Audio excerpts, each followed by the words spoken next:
The ovaries are talking, and trust us, you'll want to hear what they have to say. Science, tech, hormones, and a whole lot of honesty. This is Talking Ovaries.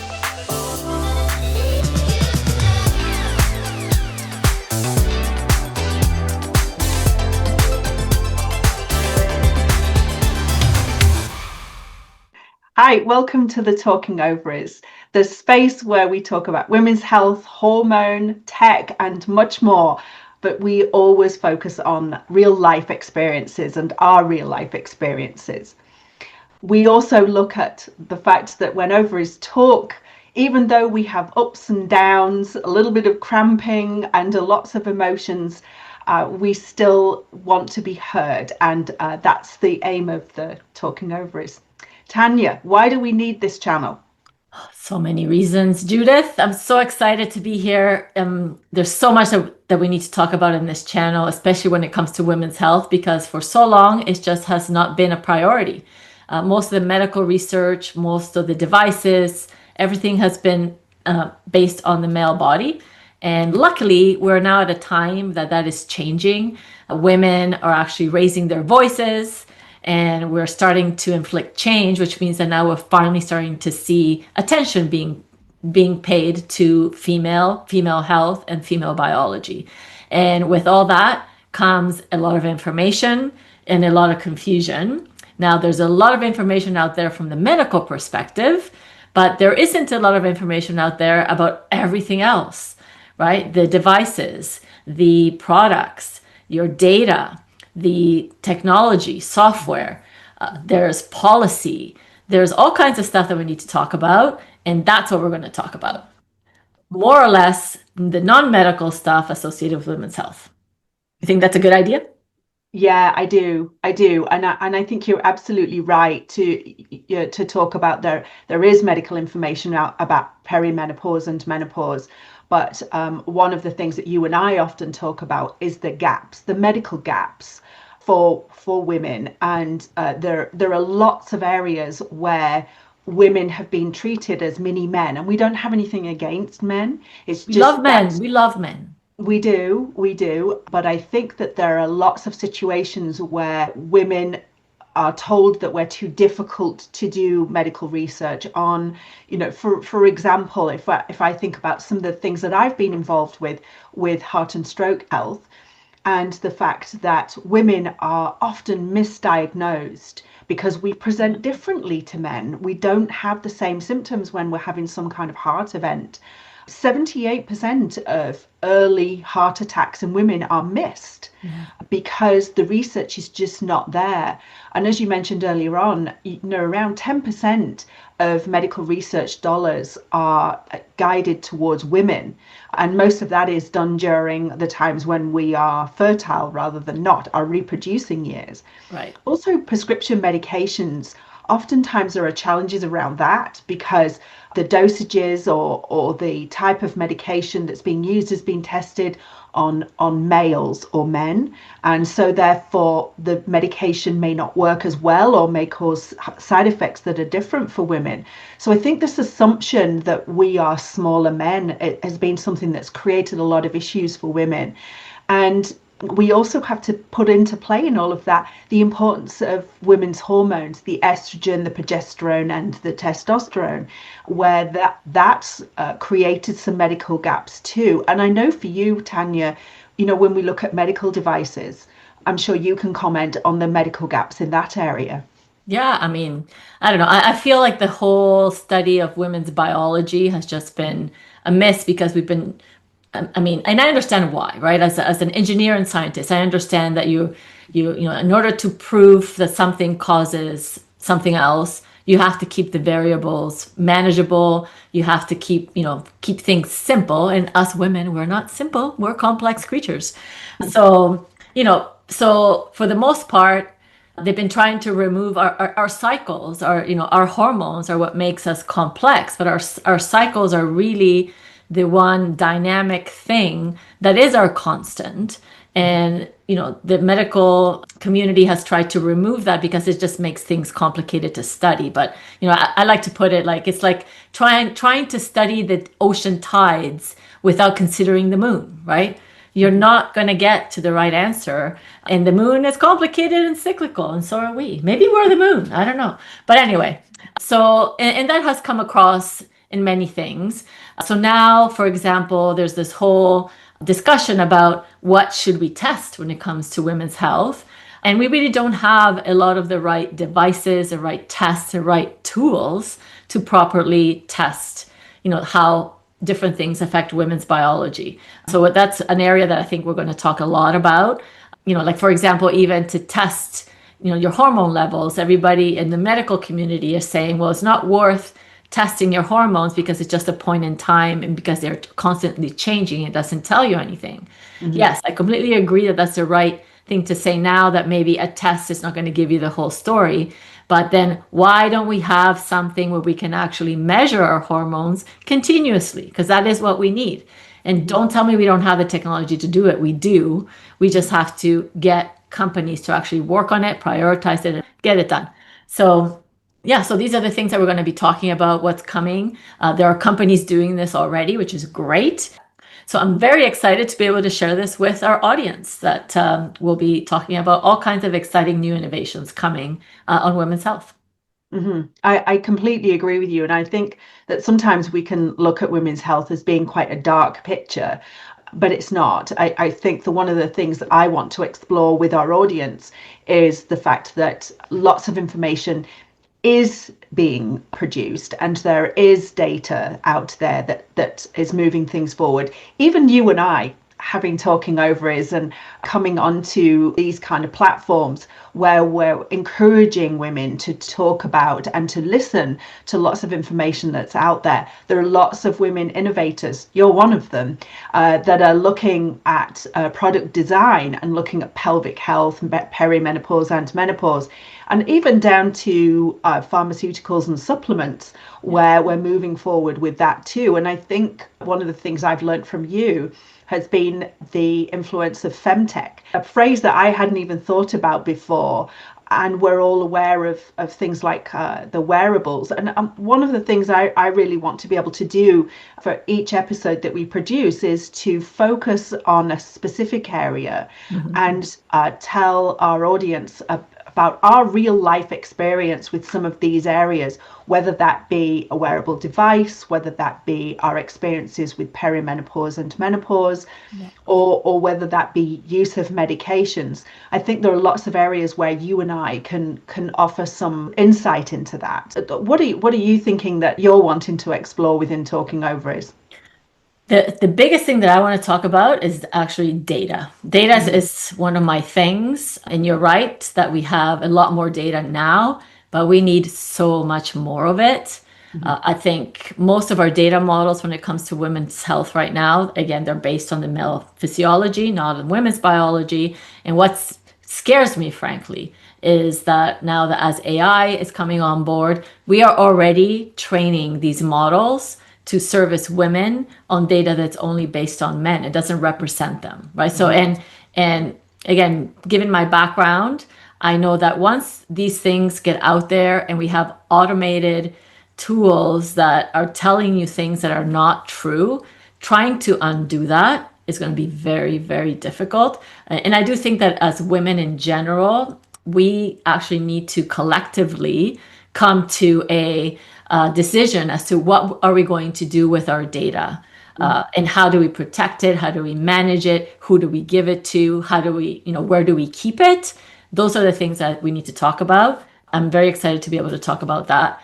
I think there's been a big call, especially like even just taking something as perimenopause. There really isn't data out there to help this huge cohort of women that are now going through perimenopause. And it's not, and again, most of the data that we know right now is actually based on white Western women. And we know that we're a small part of the population. So we need to start collecting data on everyone safely so that then we can actually give everyone the right treatment that they need. So that's going to be, that's really my passion. And I'm very excited to be able to do this through here. So I want to show you something. So if you are prescribed micronized progesterone or prometrium, this is the size of the drug insert. That's Okay. crazy. Then if you're prescribed Estradot, which is the estradiol Mm. beta 17 beta Is that patch. that's like a birth control pill, right? No, this is It's just estrogen? this is Okay. estrogen, but this is the Estradot, Dot. which is Okay. the estradiol 17 beta Okay. Beta. patch. Yeah. Beta The 17. Yeah. This is the size of the drug insert. Yeah. See, I've seen that one, and it's like, just Yeah, craziness. for estrogel, which is the 17 beta transdermal gel. So remember, these two are both Okay. transdermal. This is the size of the. Now I have to move my chair back because the one that's coming up next is even bigger. So if you're prescribed Imvexi, which is a vaginal estrogen insert, Which this is is the size of it. This is a no way. And that's poster like, size insert. oh, and that's like the safest thing that you can take. Like it doesn't even affect anything. It just makes you better. That's right. That's exactly it. Now, I can tell you from personal experience that I've been prescribed antihypertensives or high blood pressure medications where I've received nothing apart from a few stickers on my bottle of pills. And Oh, I've been prescribed proton pump inhibitors, which are used for ulcers or duodenal ulcers. And again, I wasn't really prescribed anything, nothing like this. you should ask your pharmacist to give you the paper because I guess the pharmacist is keeping whatever insert they're just giving you the pills without the summary Yes. or whatever. I'd be very curious to see. And some people may say, well, it is an insert. The vaginal estrogen is an insert. So you need to be shown how to insert this medication. Let me show you. The area for the insert covers that part there. The rest of Yes. it is all about side effects and reported side effects and maintaining your dose. I do think it is important for medications, any medication, to have some kind of insert or some kind of guidance sheet on what it is that Yeah. you do. And pharmaceutical companies are required to do this. But I know for me, when I first started to use Imvexi, the vaginal estrogen, over a year ago, and I pulled out the drug insert and it was poster size. I know what all of this means, but if you're just the average woman being given this medication, you've got poster size of And it's information. scary. It's like Mm-hmm. all it does is scares you, right? And of course, like the first thing that comes is the black label, right? That says, Mm-hmm. this causes cancer, causes stroke, causes Mm-hmm. all these things, which now we know are not true or not that they're not supposed to be blanketed across all different types of estrogen, right? Mm-mm. Um, Hopefully that'll change, but that's crazy. That's Oh very yeah. crazy. So I can't wait for us to share all this stuff, but I think we need to explain why we're so passionate about it. I was so excited to meet you, Judith, through Menopause Canada. I want, tell us, let's tell our audience why they should join the Talking Ovaries and who we are. I think that's part of what's a little bit interesting about our program. Mm-hmm. I completely agree. I was very honored to meet you too, and for us to develop Talking Ovaries. And we're not doctors. We're what we're wanting to do is offer real life experience, lived experience. We're users or customers of a lot of things that perimenopausal and menopausal women go through. Myself, as you mentioned, I am the founder and creator of Menopause Canada, but my history comes from a long time ago, almost feels like 300 years ago. I'm a registered nurse. I became a registered nurse in the UK, as you probably gather from my accent. I'm originally Lovely from. accent. It's a lovely Thank you. Uh, I'm originally from the UK, and I moved pretty swiftly out of nursing into the pharmaceutical industry, where I stayed for around 17 years. In the UK and in Canada, I moved here and worked in the pharmaceutical industry in various roles, from clinical research to sales to marketing, which gave me a really unique perspective into what it is that the pharmaceutical industry does well, and maybe sometimes where it doesn't do things so well. So that's given me a very unique perspective. I then swiftly moved into the construction industry, where I'm a human resources and safety manager. You might ask why that is, but it was a big leap. But I've done that for the past 13 years. So that makes me feel very old because all of these numbers combined. But also, I then became the founder of Menopause Canada because I felt that there was huge inequities for women, and my own experience of trying to navigate perimenopause and menopause was incredibly challenging, and I couldn't understand why. And I had a medical background.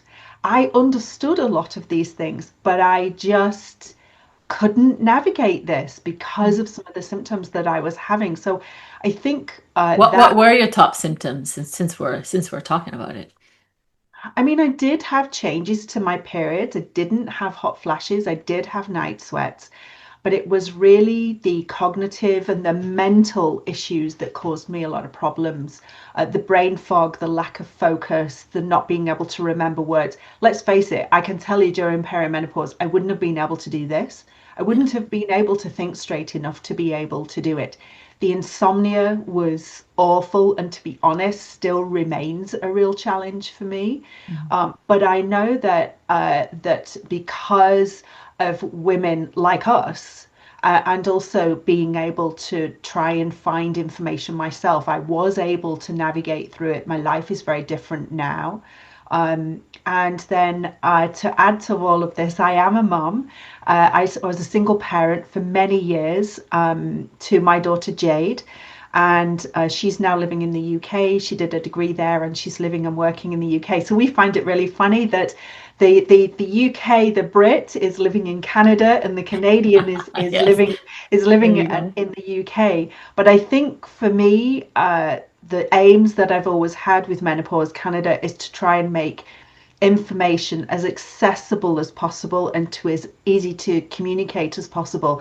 But it's led me down a lot of paths that I never thought it would. Talking Ovaries is one of them, but working with the Heart and Stroke Foundation, working with Alberta Health Services is something that I never thought that I would do. And then, hey, gaining Tanya from Aranex as one of my weekend friends has been one of the great side effects of starting Menopause Canada. So what about you, Tanya? Yes. Tell Oh us my about God. yourself. Tell us about your background because it's very interesting. Yeah, and yeah, I have really enjoyed our, weekend chats as well. It's been the highlight of the last few months. So it's very, very exciting. Yeah, so my background is a bit different, as you mentioned. So I am an engineer.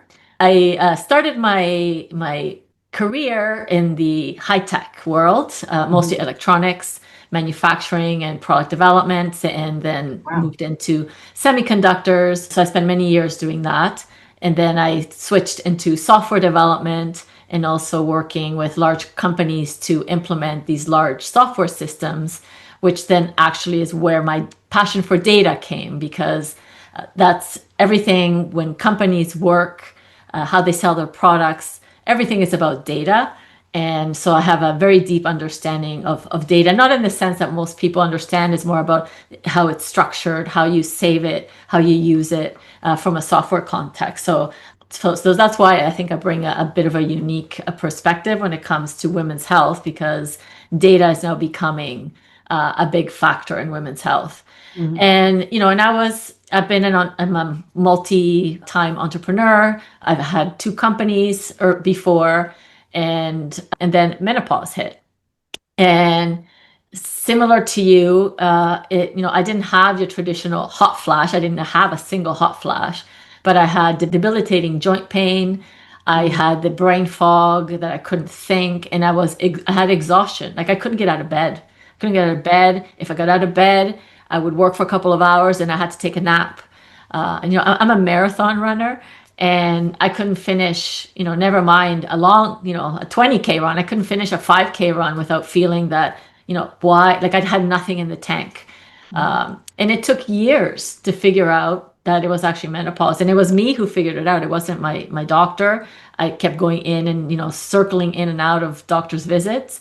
And I finally figured out that it was menopause. And it took 2 weeks for me being on HRT to start feeling like myself again. Mhm. And of course, in traditional Tanya mode, that made me mad. And I'm like, I gotta fix this, because that's what I do. I fix things, and that's where I started Aranex. So I founded Aranex. And our main goal is to actually develop a biosensor that can monitor hormones continuously. So we're working with the University of Toronto to do that, and this is going to take a while, but we're working on that. And in the meantime, we're also focusing on the data aspect and helping women find their voice through their data, so that when you go to the doctor and you say, I have this debilitating joint pain, it's like you just need to stop running, or you just need to whatever, right? So you have your data so that you can empower yourself. And that's why we launched, as part of RNX, we've launched Bastet Rising, which is a Canadian app to help women navigate menopause.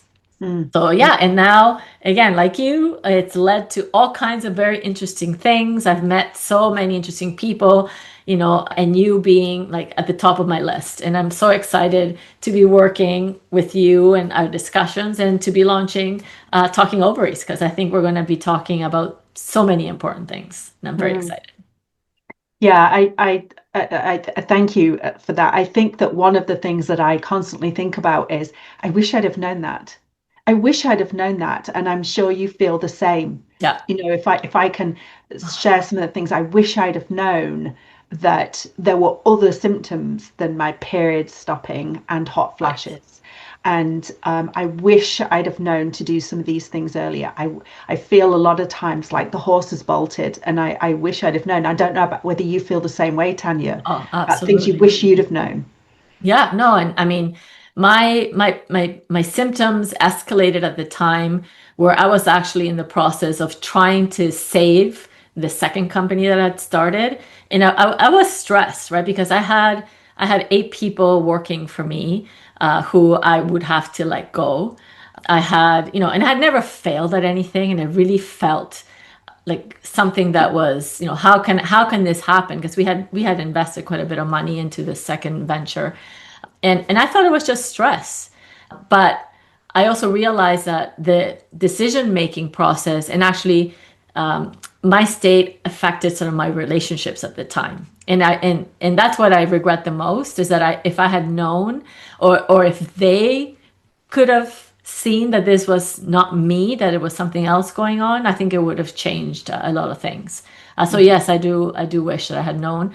And and like you, I'm a mom as well of 2 daughters, and that's really why it's what drives me to change things, because I don't want them to have to go through the same thing that that I've gone through. I mean, I have spent the what's really refreshing for me is that I have spent my whole career trying not to be a woman, right? As being the engineer, as being the only woman, or one of the very few women on the room. I've always tried to not be the woman. I've wanted to be one of the boys. I'm just one of you, and now embracing my womanhood, and having it being the thing that we talk about, I find it very exciting. Even like just wearing makeup, like it's very fun. And to be honest, it is empowering for me, and I hope that we together, that we can empower all of our sisters to be able to advocate for themselves. I think that's we're at the point in time, unfortunately, that's what we have to do for things to change. We have to advocate for ourselves, and I feel that we have so much to offer to help women do that. I think you're right. I think it's funny that when we first met, we reflected on the fact that, we've both worked in very male-dominated industries, which I'm sure that many of our audience can relate to. And myself working in construction, I always make sure that when I'm going to be on a construction site, that I've got my lipstick and my pearl earrings in. Nice.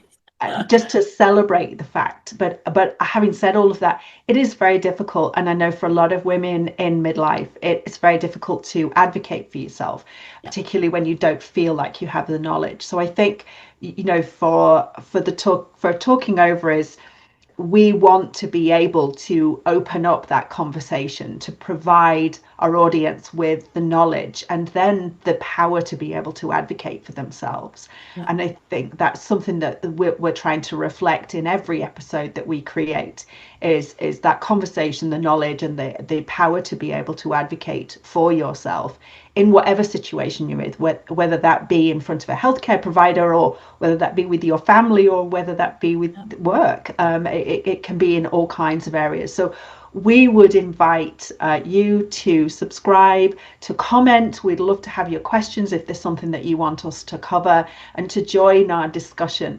And don't forget to hit the like button and subscribe and the notification bell so you don't miss any of our episodes. We want to be able to give a voice to ovaries everywhere, because when ovaries talk, the world certainly does listen. So join us for our next episode, and we'll see you next time.